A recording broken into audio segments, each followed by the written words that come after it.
72 kun. Na ko'p, na oz. Bir hokim yordamchisiga yo'l bo'yida 20 ta noxil ekishni buyuribdi.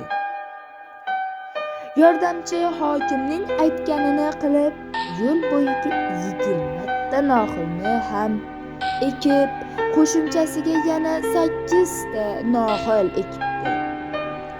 Hokim yordamchisining bu ishidan g'azablanib, ortiqcha 8 ta ko'chatni qo'portiribdi.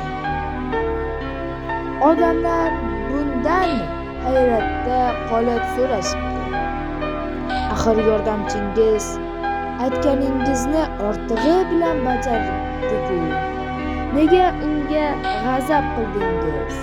Xursand bo'lishingiz kerak emasmidi?" Hokim aqlli inson ekan, shunday javob qildi: "Sizlar shuni tushunmayapsizlar. Bugun ortig'i bilan ishlagan, ertaga esa kamaytiradi.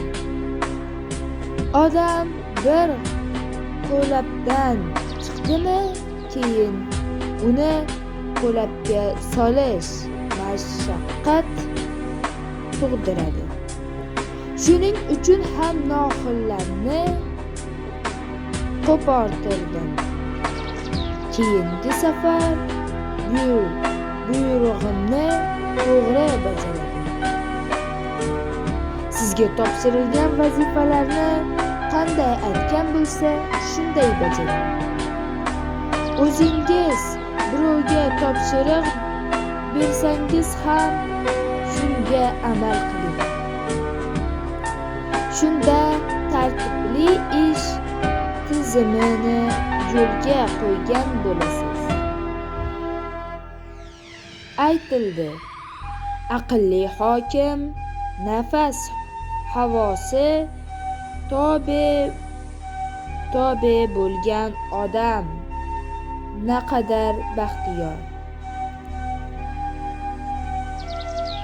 Havoyi nafas hokim, aqlli tobe bo'lgan kishi esa naqadar baxtsiz.